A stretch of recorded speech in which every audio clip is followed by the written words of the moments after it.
Fala galerinha do xadrez, tudo beleza? Pessoal, essa partida aqui veio como sugestão do Anderson de Souza, o Anderson L. Souza, um inscrito aí do canal.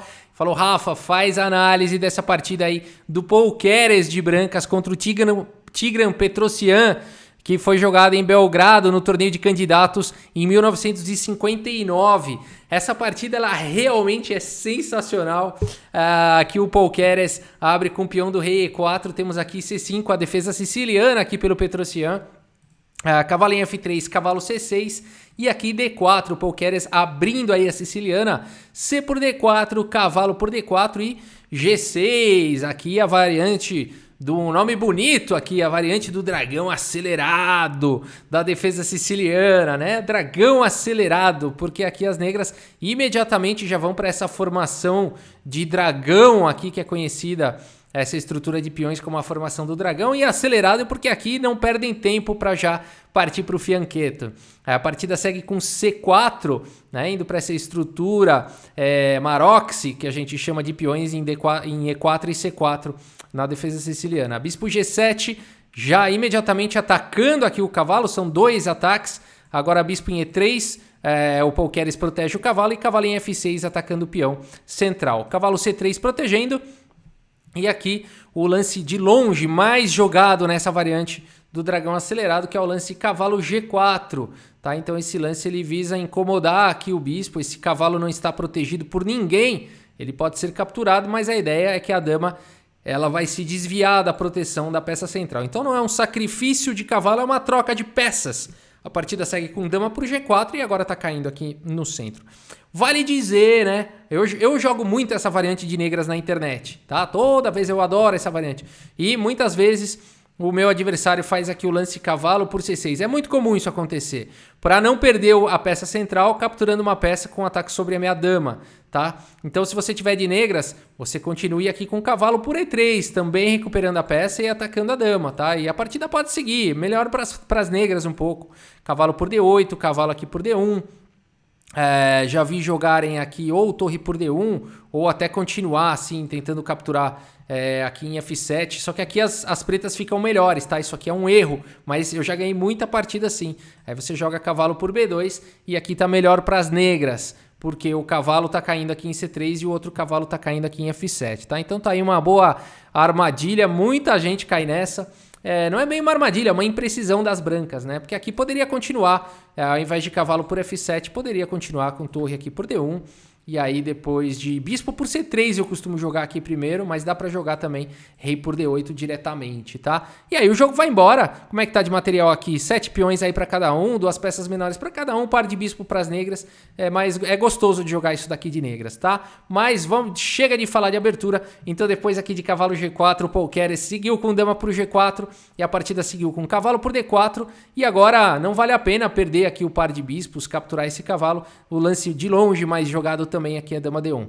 A partida segue com cavalo em E6 e agora dama D2, de olho aqui numa entrada em H6, a D6 aqui pelo Petrosyan, configurando a formação aqui do dragão, e agora bispo em E2 pelo Paul Keres. Bispo D7, roque, e aqui roque também pelo Petrosyan, torre de A em C1, Paul Keres desenvolvendo agora a torre, bispo em C6, colocando pressão no peão central, torre de F em D1, e agora o cavalo aqui em C5, imediatamente atacando o peão central, F3 protegendo e A5. Eu comento bastante dessa formação nos vídeos, né?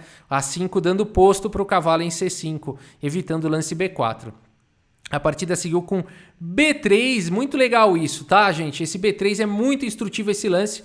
Aqui, se as brancas tentam fazer, não foi o lance jogado, um lance como A3, tá vindo aqui cavalo em B3, tá? E mesmo se não fosse por isso, muitas vezes as pretas jogam o lance A4 e aí impedem o avanço do peão. Então uma manobra muito típica nesse tipo de posição é B3, seguido, assim que possível, assim que B3 estiver defendido, com A3 e B4, tá bom? Esses e outros temas você encontra na Academia Xadrez Brasil, xadrezbrasil.com.br. Aqui B3 então foi jogado e agora a dama em B6. Um lance corajoso aqui do Petrosyan, colocando a dama na mesma diagonal aqui do bispo do Paul Keres, mas o ponto todo é que o Polqueres também não pode tirar agora o bispo dessa diagonal por conta de ataques descobertos aqui contra o rei do Polqueres, tá? Então a partida seguiu com cavalo B5, torre de F em C8, aqui o Petrosian vai por uma ideia muito interessante de passar a torre para poder auxiliar com a dama lá mais pelo fundo. Ele não quer ficar com a dama para sempre aí, o Petrosian, na mira do bispo. A partida seguiu com o bispo em F1 e agora dama D8. Dama em F2, aqui pelo Polqueres, botando pressão no ponto de C5, e aqui dama E8, um lance sofisticado aqui do Petrosian, deixando o cavalo aqui em C5. A partida seguiu com o cavalo C3, mas se o Polqueres tivesse capturado aqui o cavalo em C5, depois de D por C5 e dama por C5 na tentativa de ganhar um peão, o Petrosian ficaria muito bem. Depois aqui de bispo B2, torre em B1, atacando o bispo, e bispo por E4, atacando a torre e atacando a dama aqui do Polqueres ao mesmo tempo, tá? Então, o Petrosian, não se enganem, um ex-campeão mundial, não dá pra dizer que é retranqueiro não, mas ele tem esse estilo mesmo, curioso. A partida seguiu com cavalo C3 e agora B6 aqui pelo Petrosian, apoiando mais o ponto de C5. A torre C2 e agora dama em F8, né? Lances muito curiosos aqui do Petrosian, né? Dama D8, dama E8 e dama em F8, né? Quem pensaria em fazer isso? Mas aqui o lance todo é apoiar a casa de H6. Poder trocar esse bispo aqui, né, que em geral é um bispo muito forte aqui das brancas. Então dama D2 foi jogada aqui pelo Polqueres, impedindo o bispo em H6, e agora bispo em D7 simplesmente pelo Petrosian. Cavalo D5, torre de A em B8, protegendo o peão de B6, bispo em G5 e agora torre em E8, Petrosian protegendo agora o peão de E7. A partida seguiu com torre E1 e agora torre B7. Quando o bispo sair daqui, a torre também vai estar protegendo. Dama em F2 e agora bispo C6, dama em H4 e F6. Olha só, o Petrosian, que até agora estava retrancudo aí, começa a empurrar as peças do Polqueres para longe. F6, agora bispo em E3, E6 atacando o cavalo, agora o cavalo também tem que sair daí, cavalo C3, e de repente aquela retranca toda começa a se expandir. A partida segue com torre D7 e agora bispo D4 aqui pelo Polqueres. F5, olha o contra-ataque aqui do Petrosian, cuidado, quando ele começa o contra-ataque, em geral é fatal. E por F5, G por F5 abrindo, então olha que importante essa torre nessa segunda horizontal, né? Ela vai poder, depois da troca de bispos, vir para a coluna G. Torre D2 aqui pelo Polqueres, trazendo mais uma proteção adicional aqui ao bispo, que já estava protegido. A partida seguiu com bispo por D4, cheque, torre por D4 e torre G7. Então agora o Petrosian está partindo aí para o contra-ataque. Imediatamente já está atacando aqui o peão de F3, né, por conta do tema da cravada. A partida seguiu com rei H1, tirando então o rei da mesma coluna da torre, e torre G6 aqui pelo Petrosian. Torre D2, torre D8, colocando mais uma proteção aqui no peão de D6, torre de E em D1 e agora a torre D7. Dama em F2, dama D8, mais uma vez o Petrosian brincando com a dama na fileira do fundo, né? Muito interessante. Aqui, se a gente relembrar o caminho aqui que ele está jogando até agora, é muito interessante de ver. Mas esse lance ele impede a entrada da dama adversária em H4, coloca mais uma proteção no peão central e prepara para dobrar as torres na coluna G. Não é à toa que o Petrosian faz esses lances. A dama em E3 foi jogado e agora E5. F4, E4, tudo bem, esse lance fecha aqui a diagonal do bispo, mas ganha bastante espaço, cria um peão passado aqui na posição que é bastante perigoso.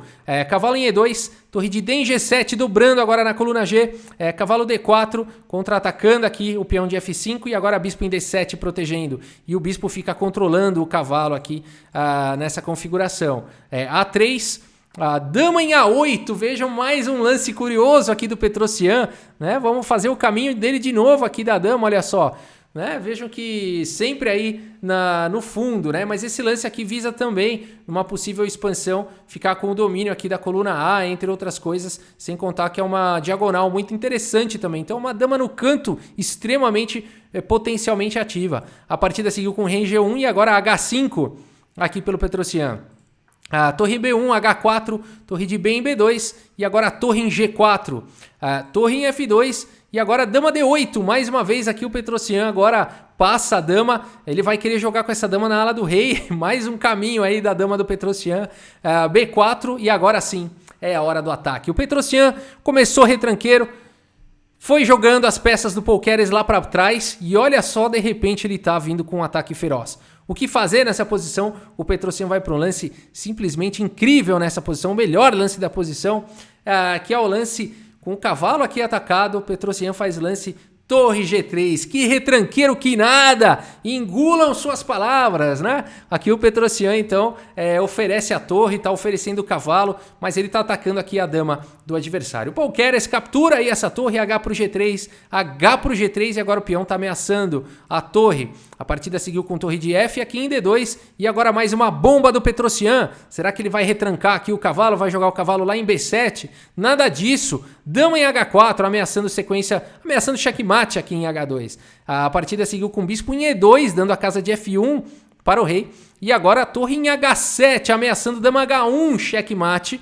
O Pokéres aqui desesperado faz o lance rei F1, dando a casa de G1 aqui para a dama, caso jogue dama H1 cheque. Mas nessa posição o Petrosian vai para um lance de arremate. Se você quiser dar pause nessa posição e tentar encontrar o lance aí de arremate do Petrosian, vale a pena. O Petrosian já está com uma torre a menos nessa posição, o cavalo ameaçado e ele faz o bonito sacrifício de dama. Eu espero que você tenha encontrado o lance dama por F4, cheque, e nessa posição o Pokéres abandona aí a partida. Olha que bonita essa posição. A ideia é desviar a dama aqui do Pokéres e fazer o lance torre em H1 com checkmate, né? E não tem muito como evitar aí o checkmate depois de dama por F4, né? A dama tá atacada, não tem como sair do cheque, né? E proteger a dama. Por exemplo, rei em E1 aqui já tá levando checkmate de cara, né? Com torre H1, dama G1 e torre por G1 com checkmate, tá? Ah, tem bispo ainda, então vai. De dama, né? De dama aqui, pronto. Já dá checkmate, tá bom? Então, não tem jeito, né? Não tem mais jeito de escapar aí do checkmate. Fantástica, né? Fantástica a agressividade aí do Petrosian. Vamos olhar o relatório aqui, olha só, 94,6% de precisão para o Petrosian contra 81,2% de precisão aí para o Pokéres. O Pokéres cometeu uma gafe, tá? Eu vou mostrar para vocês a gafe, 5 imprecisões e apenas 2 imprecisões aí do Petrosian. Mas olha que interessante o gráfico, né? As brancas realmente ficavam um pouquinho aí melhores, de repente o Petrosian começa a empurrar o cara para trás, as brancas reagiram um pouquinho e bum, vem a bomba do Petrosian, né? 23 aí dos lances do Petrosian foram os melhores contra 17 aí do Pokéres. Vamos ver onde é que o Pokéres perdeu a mão. Mas olha só, tem uma coisa interessante aqui nessa posição. Eu vou colocar para vocês uma posição que tem recurso, gente. Por incrível que pareça, aqui nessa posição, olha só. Quando o Petrosian está ameaçando dar checkmate, aqui o lance jogado pelo Pokéres foi rei F1 e depois de dama F4 abandonou. Mas aqui tem um lance incrível, por incrível que pareça, tem um recurso aqui para as brancas. Eu acho que vale a pena, se você quiser também dar pause aí nessa posição e tentar. O que você jogaria de brancas, né? Será que existe outro lance, além de rei F1 que salva sem perder peça e lutar por uma igualdade? Será que existe? Essa é das difíceis, hein, pessoal? Essa é das difíceis que nem o Pokéres encontrou. Mas existe sim um recurso aqui que luta pelo equilíbrio, que seria o lance bispo H5. Ah, Rafael, não é possível. O que é isso? Esse lance aqui, ele dá a casa de E2 para o rei, né? Depois de rei F1, tem rei E2 se precisar, tá? Então aqui, as brancas já com uma torre a mais podem devolver um pouco de material para aliviar, aqui dá mais espaço para o rei, tá bom? Uma possível continuação depois de torre por H5, agora sim rei F1. E aí, se dama em H1 cheque, dama cobrindo em G1, né? E aqui não tem mais essa ideia aqui de dama por F4, porque a torre não tá mais dando checkmate, porque o rei tem a casa de E2. Legal, né? Bom recurso, né? Então aqui depois de dama H1, dama G1, por exemplo, cavalo D3 atacando a torre, as brancas teriam aqui o recurso B por A5, tá? Então tentando criar perigos aqui com o peão passado. Poderia seguir aqui com torre H4, ameaçando o peão, cavalo em E2. As brancas se seguram bem, tá? Cavalo por B2, torre por B2, B por A5. E aqui a gente teria uma posição onde todo mundo tem uma torre, todo mundo tem uma peça menor e provavelmente chances aí para os dois lados, tá? Então, por incrível que pareça, olha só, nessa posição as brancas tinham o recurso bispo em H5, mas é muito difícil de encontrar, né? Fantástica a partida, né? Espero que vocês tenham gostado. Muito obrigado aí pela sua audiência. Um grande abraço para todos vocês e até a próxima. Valeu!